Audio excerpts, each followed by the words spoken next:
Greetings, kindred. Welcome to the Bible study of the book of Ezekiel, written by Pastor Lancelot Knight of the former King's Chapel. We are going to do chapter 31 today, and Lance Knight starts out by saying there are two very important basic principles that a person needs to understand in order to rightly divide the word of Yahweh.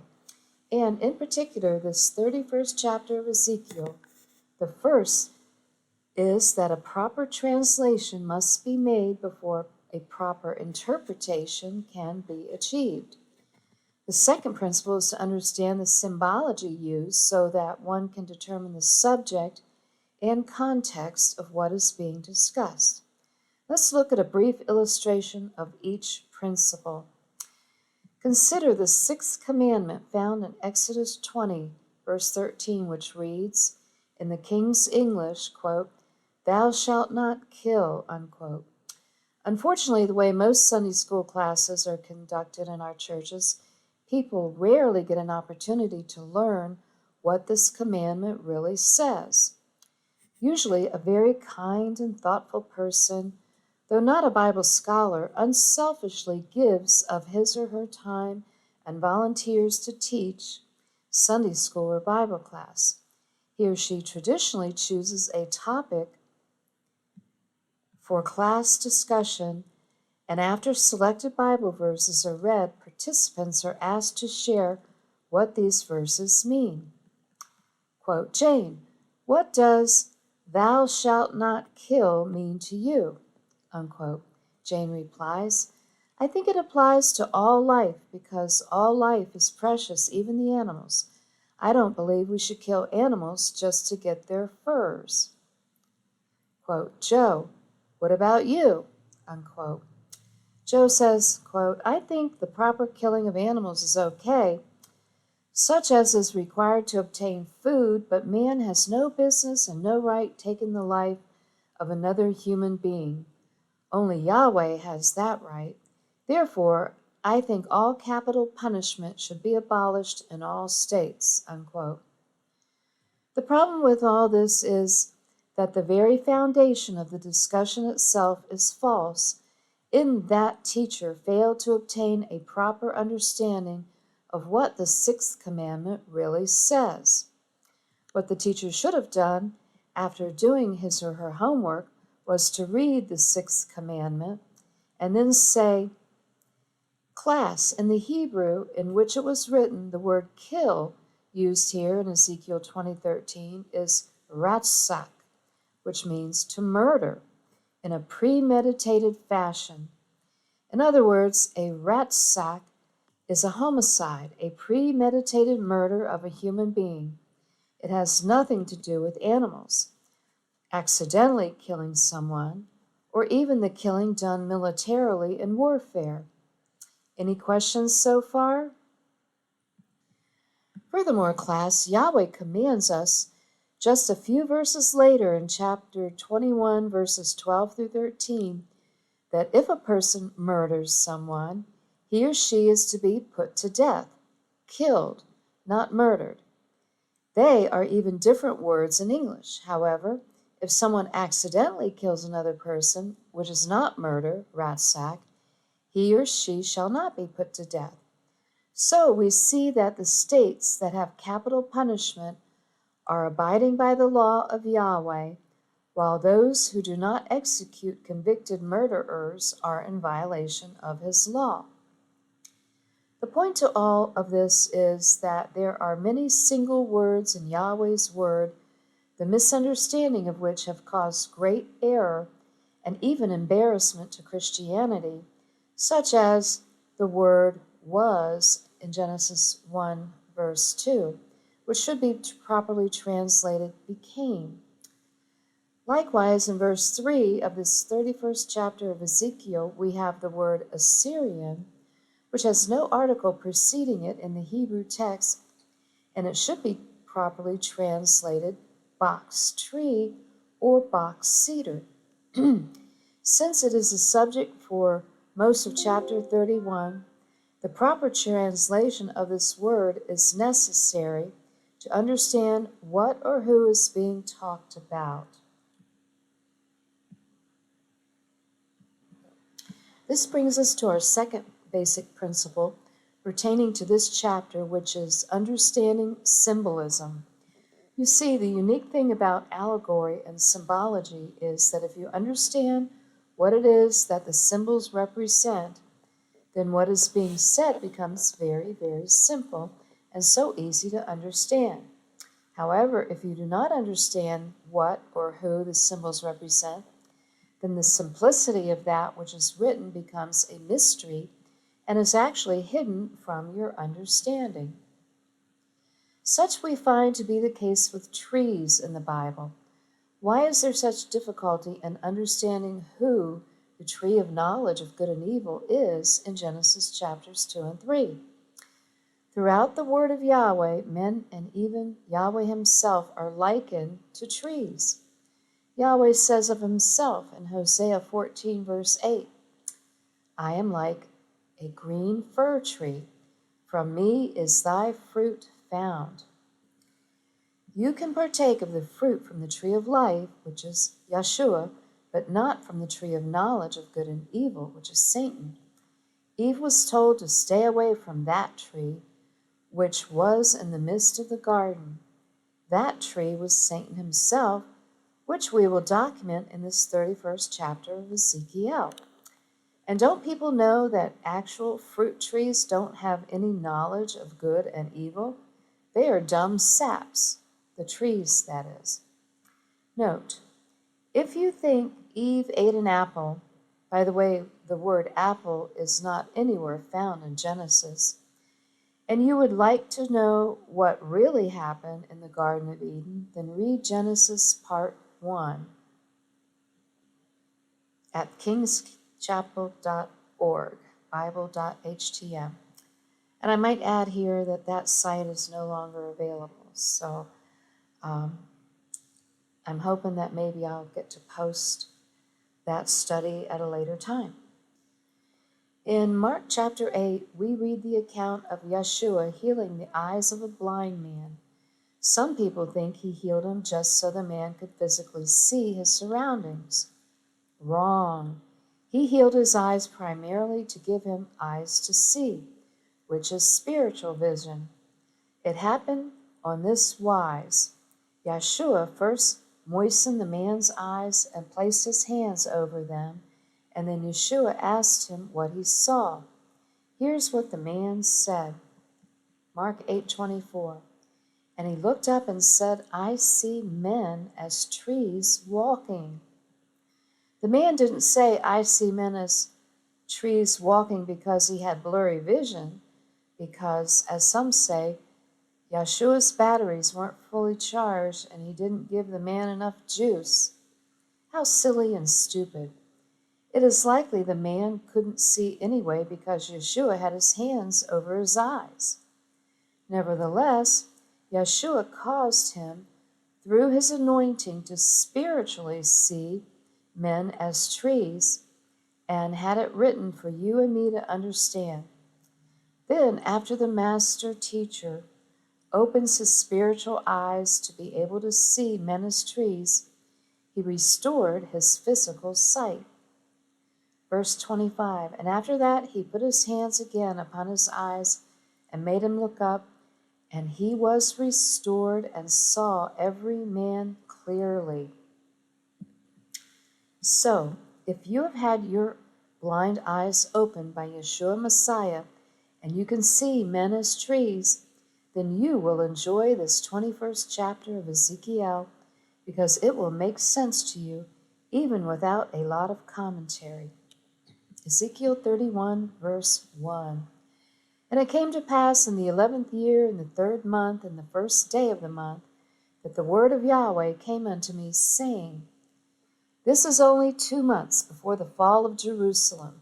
Verse 2, Son of man, speak unto Pharaoh, king of Egypt, and to his multitude, Whom art thou like in thy greatness? The question is being asked to big-headed, powerful Pharaoh. Who in the world do you think you are, Pharaoh? Let me show you what happens to egomaniacs like you. Verse 3. Behold, the Assyrian was a cedar in Lebanon with fair branches and with a shadowing shroud and of a high stature, and his top was among the thick boughs. Again, the word Assyrian should be translated box tree, T-asher in Hebrew. A box tree is just a plain, ordinary tree, only this particular box cedar has grown, elevated himself, as per verse 10, to a great stature among the children of Yahweh, thick boughs. Let's stop and play Who Wants to Be a Millionaire? Okay, here's your question for $1 million. Remember, you have used up all 3 of your lifelines, so you know you can't call your preacher on this one. But don't forget, you can stop right here and walk away biblically illiterate with your own 2 cents. For $1 million, here's the question. The T-asher, the plain ordinary tree who thinks he's Yahweh, is symbolic of whom? 1, Satan. 2, the son of perdition. 3, Lucifer. 4, the dragon. Is that your final answer? It is? Okay, checking now. You're right, you win, congratulations. He is the subject being discussed here. Ezekiel 31, verse 4. The waters made him great, the deep set him up on high with her rivers running round about his plants, and sent out her little rivers unto all the trees of the field. Waters are also symbolic of people. Revelation 17, verse 15. We will soon see that the setting here is actually the Garden of Eden, and there was a river that ran out of Eden, which was divided into 4 heads, Genesis 2, verse 10. This individual, Satan, is the same king of Tyre we read about in chapter 28, who was exalted and lifted up in the first earth age, and he has carried his big head over into the second earth age. Therefore, his height was exalted above all the trees of the field, and his boughs were multiplied, and his branches became long because of the multitude of waters when he shot forth. He was lifted up because the people thought he was really something special. Verse 6. All the fowls of heaven made their nests in his boughs, and under his branches did all the beasts of the field bring forth their young, and under his shadow dwelt all great nations. The dirty birds, the fallen angel buddies of Satan, nestled right up to him, and as Genesis 3 states, he was more subtle than all the beasts of the field, both man and animal.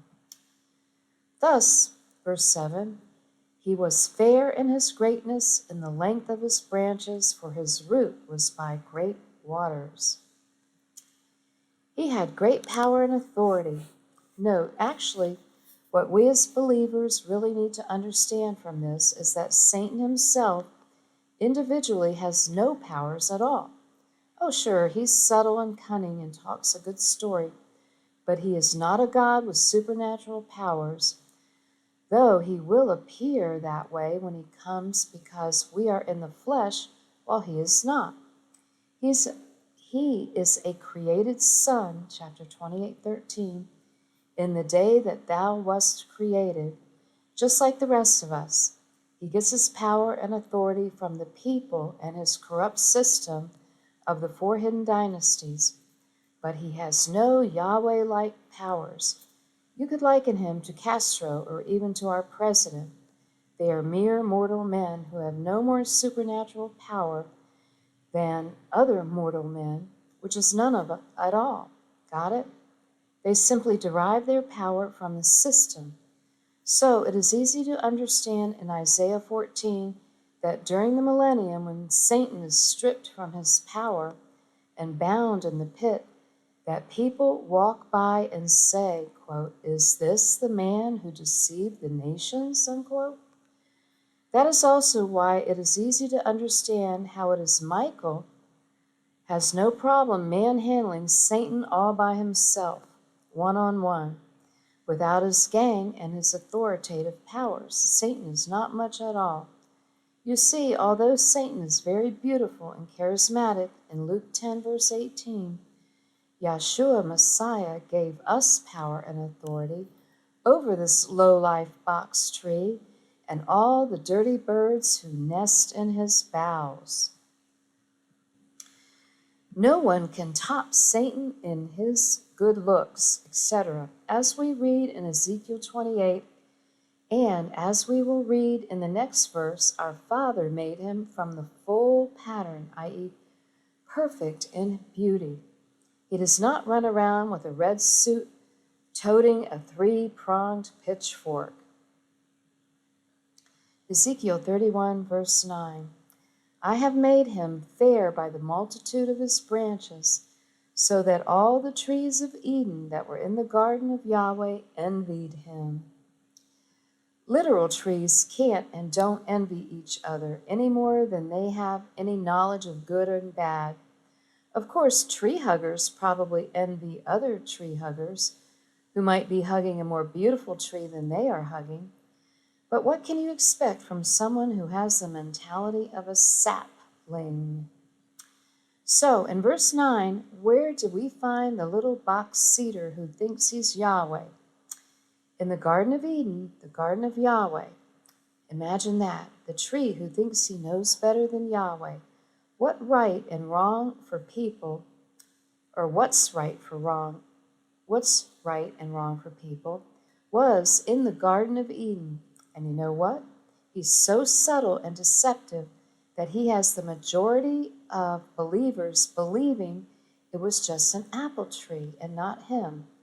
Who, me? Says Satan, the tree of knowledge of good and evil?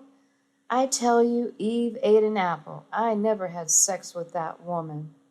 Verse 10. Therefore, thus saith Yahweh, because thou hast lifted up thyself in height, and he has shot up his top among the thick boughs, and his heart is lifted up in his height. Pharaoh thought he was really something, but not nearly so much as this dude. Verse 11, I have therefore delivered him into the hand of the mighty one of the heathen. He shall surely deal with him. I have driven him out for his wickedness. Heathen should be translated nations. It is Yahweh himself who has driven Satan out according to his wickedness. See note on page 1150 in the Companion Bible.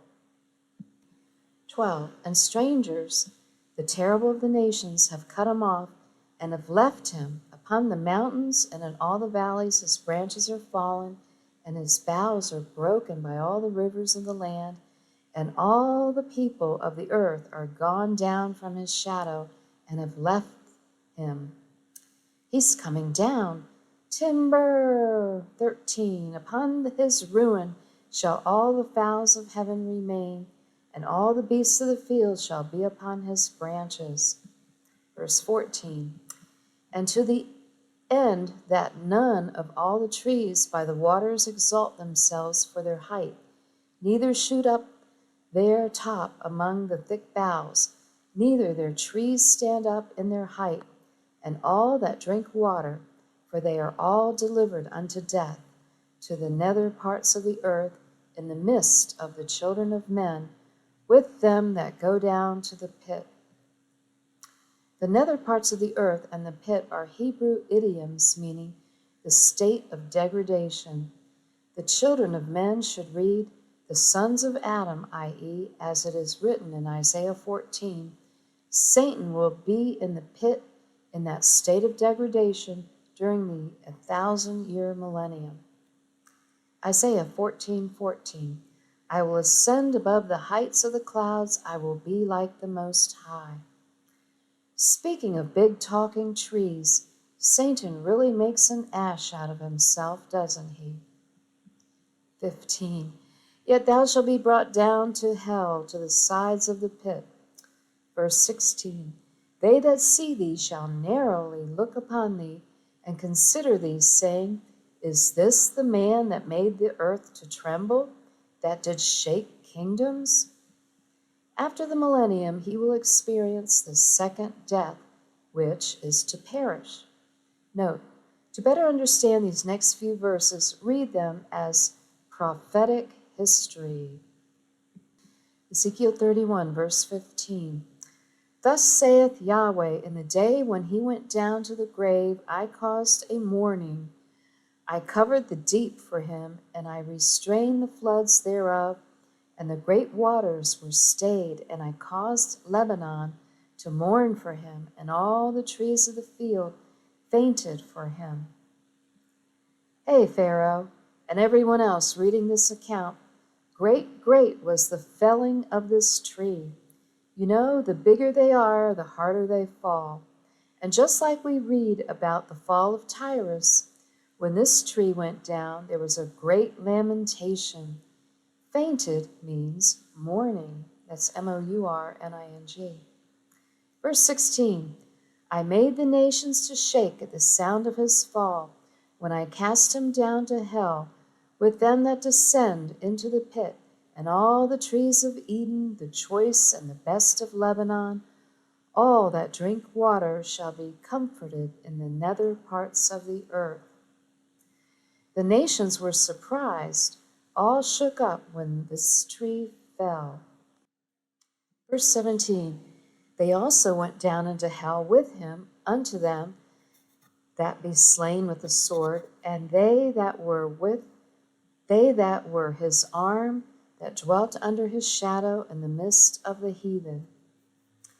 The people Satan deceives, i.e., those spiritually slain with the sword, along with the unrepentant children of disobedience, i.e., his arm, which properly translated means his seed, the Kenites, or the Jews, all went down with him. Our Father, through Ezekiel, now resumes his address to Pharaoh, the ego man, from verse 2. Ezekiel 31, verse 18. To whom art thou thus like in glory and in greatness among the trees of Eden? Yet shalt thou be brought down with the trees of Eden unto the nether parts of the earth. Thou shalt lie in the midst of the uncircumcised, with them that be slain by the sword. This is Pharaoh and all his multitude, saith Yahweh. So Pharaoh and everyone else reading this account, do you want to be a big tree just like the little box cedar who exalted himself in the Garden of Eden? Go for it, pal, and you will be chopped down just like him. Okay, that concludes chapter 31. So we're going to stop here. We'll pick it up next time, beginning with chapter 32. In the meantime, if you like this study, please give it a thumbs up, share it with your friends, and until next time, may Yahweh richly bless you.